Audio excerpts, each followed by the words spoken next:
Now we're looking at a period known as the later Middle Ages. This starts in the 1150s with Henry II and continues till around 1485. The context of this time period is that Henry II comes to power in 1154 following a civil war known as the Anarchy. Anarchy meaning literally the breakdown of law and order. What that means for Henry II is that when he comes into power, he wants to re-establish the monarch's control over law and reduce the influence of overmighty individuals, such as barons who had become powerful during the reign of Stephen, the king during the Civil War, and also he wants to reduce the power of the church. He will have success in terms of reducing power of the barons and centralising law and order. However, he will fail when it comes to trying to reduce the powers of the church. In summary of this time period, it shows a monumental shift towards law being more professionally organised. We'll see that when we look at Henry's introduction of the English common law. Henry wants to centralise the law, the first time this had happened since the Romans had left Britain 700 years previously. What you can see in the background, by the way, of this image is when Henry II attempted to gain control or influence over the power of the church by installing his friend Thomas Becket as the Archbishop of Canterbury. However, Thomas Becket became even more religious and actually sided with the church over Henry, prompting Henry to shout out, "Won't somebody rid me of this troublesome priest?" A group of knights went away, killed Thomas Becket whilst he was praying in a church, and this led to the King Henry II having to beg for forgiveness from the church. So whilst Henry will have some successes in centralising the power of the king, when it comes to reducing the influence of the church or the power of the church, he's not successful due to the incident with Thomas Becket. So what you can see there is Henry II wearing only his underwear, on his knees, begging for forgiveness while monks whip him. So the first thing we need to discuss under Henry II is his introduction of the Constitutions of Clarendon, 1164. This features the English common law, which will stay forever. The idea of bringing together Anglo-Saxon, Norman and royal law so that it was unified. This means the entire country has the same values. The book is continuously added to with cases from around the country. The idea being that this will ensure fairness and give greater control to central authorities. What are the logistics of this? How does he enforce this? Well, he introduces travelling red judges. They are from the Court of the King's Bench and they would travel around the country to record and judge on cases using the English common law. They would then go back and add their rulings to the Book of English Common Law. So that next time a similar case takes place, the book would be consulted and that sets the precedent of what happened last time, and that's how the Crown would be punished moving forwards. They would wear red cloaks, but they were not sent to every single case. He also introduces the Court of the King's Bench. This dealt with the most serious criminal cases in which criminals would be taken to London to face trial. Again, this is the idea of centralising law and order, getting a tighter grip on it and establishing royal authority over it. He also introduces royal writs. This is literally wax seals over letters on instructions from the king. This would be delivered by one of the king's representatives and it would be opened by the sheriff of the town or whoever it was meant for. What this means is you cannot deny that you received instructions from the king. Again, we've said that Henry II came to power. He wanted to get a grip on overmighty individuals. This is his way of making sure that everybody has to follow his orders. Breaking the seal ensured the letters remain unopened until they arrive with their intended recipient. So these mean they are clear royal instructions from the king, giving the king more control.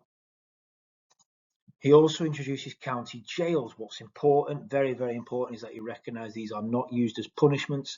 These are effectively holding cells whilst they await trial, possibly and actually linked to the introduction of the travelling red judges, because now if a red judge has to come and sit on your case, obviously you have to be held whilst the judge gets there. So these jails were introduced to hold prisoners whilst they awaited trial.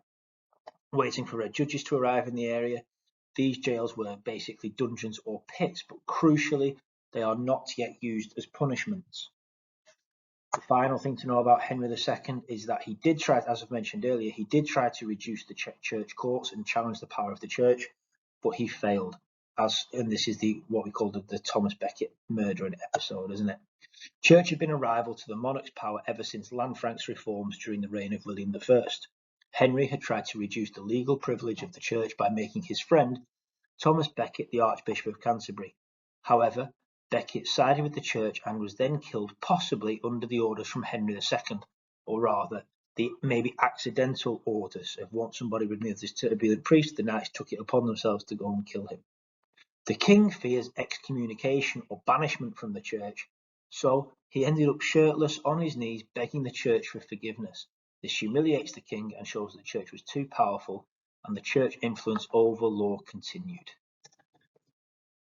Much later, after the reign of Henry II, we move into the later Middle Ages, and there are further developments to law and order. These developments include the introduction of other official posts in the later Middle Ages after the death of Henry II to make the law system more centrally run and further increase control of the government or monarch. One of these developments is the posse, introduced in 1285, an extension of the hue and cry. This means that now, effectively, hue and cry would pursue you as far as the edge of the town or village, but then what if you've escaped, and that's it. Now, though, you have a posse which would pursue a criminal further. These were a group of men who would help the sheriff chase and catch criminals, but effectively they will chase you beyond further borders than the hue and cry would pursue you. You also get the introduction of the constable. This is done by royal appointment.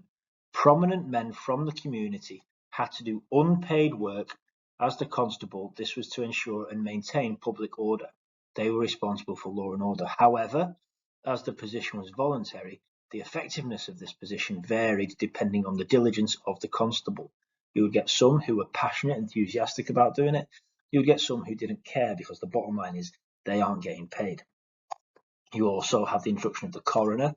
This was a governmental role, a legal official introduced to investigate suspicious deaths, responsible for determining whether a death was due to natural causes, accident, suicide, or murder. In cases of murder, coroners then worked to ensure that those people responsible were brought to justice. If someone died by suicide, which was at the time considered a crime due to the influence of the church, the deceased person's property would be forfeited to the crown. The coroner does not act as judge. They are there to help the sheriffs, constables, and other officials. You also get in 1361 the introduction of justices of the peace. This was a position given to local landowners, the reason being because they are landowners, they are wealthy and therefore less likely to be bribed. They were usually members of the local gentry or nobility, chosen for their social standing, wealth, and loyalty to the crown. They served without pay, using their role to enhance their prestige and influence within the community. They act as judges for smaller crimes such as drunkenness and public order offences. They have quarter sessions, as in 4 times a year, in court trials. For more serious crimes, they conducted preliminary hearings, then decided if they should be passed on to a more serious court. The other development that we see during this time is the use of petty juries. Trial by ordeal was abolished in 1215, not because people started to question religion. Very, very important that we recognise that.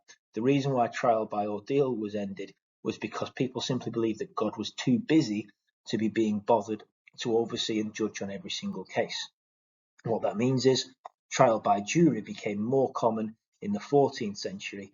These were independent juries who may not know the accused, and this became the normal process moving into the early modern age.